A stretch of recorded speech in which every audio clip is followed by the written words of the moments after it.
of taking towns, but it never happened. If a gunman or a pack of outlaws tried to tree a western town, the population would vie to see who got the first shot. Take the banker of this town, for example. He had been a colonel in the Union Army during the Civil War, and had been a lieutenant in the war with Mexico, and he had fought Indians and hunted buffalo. The saloon keeper across the street was a noted buffalo hunter. The man who owned the general store had been the crack shot of his regiment during the Civil War, and had fought Indians in Wyoming and Nebraska. The whole town was like that. Probably there weren't 3 men in town who had not used guns, and used them a lot. It was a time when every western town's population was made up of the daring, the adventurous, and the skilled. No tin horn would ever tree a town like this, or any part of it. Gunmen and outlaws were left alone, as long as they stayed with their kind, with the cheaper saloons and the girls of the bawdy houses. An insect droned by in the darkness, and somewhere a quail called. Considine leaned against the door jamb and waited, listening to the sound of the drill. He was a damned fool, he thought. Any man who tried to do anything like this was. How had he become a thief, anyway? He shied at the word thief. At first it had seemed a big lark. They had been out of money and wanted enough for a few days in town, so they bunched some cattle, drove them to a man they knew of, and sold them. After that, it happened again. On the 4th time, they had been seen, and there was a running gun battle, and the only answer to that was to leave town. He left ahead of a posse and drifted to Kansas, and since then it had been just one thing after another until here he was, cracking the safe in a bank. 4 years of crime behind him, and he had made only a little more than he would have made working for wages on a cow outfit. With the difference that, had he worked for wages, men would not be hunting him all over the country. Dutch rested, mopping sweat from his forehead.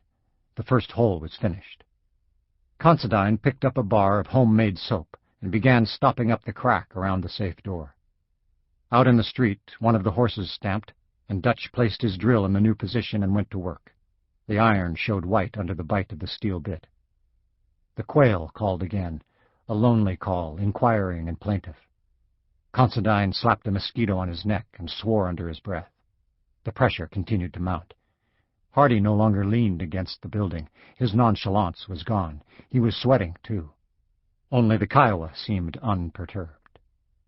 Hardy hissed suddenly, and Considine touched Dutch on the shoulder. The drill ceased to move, and there was silence. And in the stillness, Considine could hear the slow ticking of the bank clock. On the cross street, a few doors away, they could hear 2 horses walking, 2 sleepy riders on sleepy horses. They crossed Main Street and vanished in the darkness, with the muzzles of 2 rifles on them all the way. When they had been gone a full minute, Considine spoke to Dutch, and the big man returned to work. He had not so much as turned his head to look. Time dragged. Considine grew impatient. His mouth was dry, and he was getting jittery. The trouble was that when a man took the wrong side of the law, every man was his enemy. You became fair game for any chance passerby who felt like taking a shot at you. You became an enemy of the public. But what was worse, the public became your enemy. In the street, a horse stamped again impatiently, and Hardy lit another cigarette. Dutch was through with his drill job, and he finished soaping the crack around the door. Then he made a cup of soap around the lock. To this he attached a short fuse.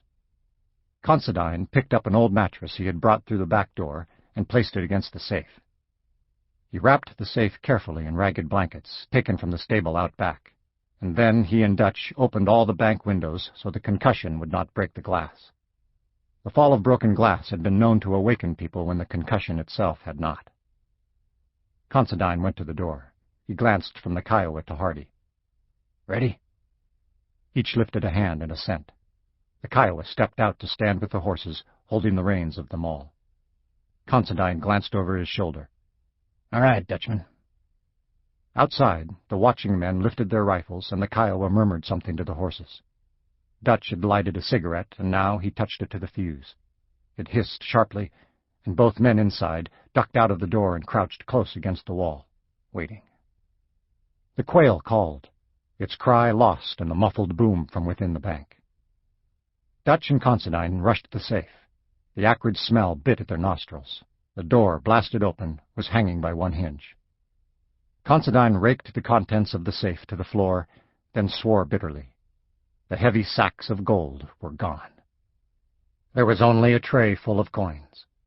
He dumped them into the sack Dutch held, ransacked a drawer, and found a small package of bills, only a few dollars. Somewhere down the street a door slammed, and instantly Hardy fired. The report racketed against the false-fronted stores, slapping back and forth across the narrow street. There was a shout, then the heavy bellow of a buffalo gun. The Kiowa replied with a shot from his Winchester. Considine straightened to his feet. "Nothing. Let's get out of here." Dutch crossed the floor in 3 great strides and ducked swiftly around the corner to his horse. Considine went out the back door, almost tripping over the crowbar with which he had sprung the door lock to gain entrance. From the street there was now a steady sound of firing. Hardy was already in the saddle when Considine rounded the building, and the Kiowa had his bridle looped over his arm and was firing methodically up the street. "All right," said Considine. The Indian stepped into the leather, and the 4 riders wheeled into the deeper shadows of an alleyway. A window went up, and a rifle barrel was thrust through at them, but Dutch put a .44 through the window glass, and there came a startled yelp, and the rifle fell to the ground outside. The 4 riders scattered through the willows, splashed across the stream, then turned south and away. They did not ride fast, holding their horses for the necessary drive of speed should pursuit be organized in time to worry them. Behind them in the town a few wild shots sounded, but by vanishing into the willows and crossing the stream, they had taken themselves out of sight and out of range. Considine held the steady pace for about 2 miles. Then he turned at right angles and rode into the stream, with the others following. They crossed it to a ledge of rock, then turned back into the stream and rode downstream for a 1/4 of a mile, and came out on the far side and into the mouth of a sandy draw. Tracks left in that deep sand were only dimples, shapeless and impossible to identify, or even to estimate as to the time they were made. "How'd we do?" Hardy was the youngest, and he was eager. He still believed that every score was going to be a big one. He had yet to learn that even the most carefully planned robberies might net exactly nothing, unless one counted the bullets fired. "The gold was gone, all of it. There's maybe a couple of hundred in change and small bills." "Hell!" The opinion was scarcely open to debate, and nobody felt like talking. Even an empty bank does not like to have its safe blown up, and the citizenry would like the sport of the chase. In Western towns, and Considine knew it all too well, there is often little excitement, so a bank robbery gives everybody a chance to have a fast ride and do a lot of shooting. A posse would be formed, and every man in it would be a tough, trail-seasoned veteran. Considine led the way up the canyon as if it were broad daylight. When he felt the sudden added coolness in the air, he knew they were at the seep, and turned sharply left. When he saw the notch in the skyline above them, he started his horse up the steep side of the talus.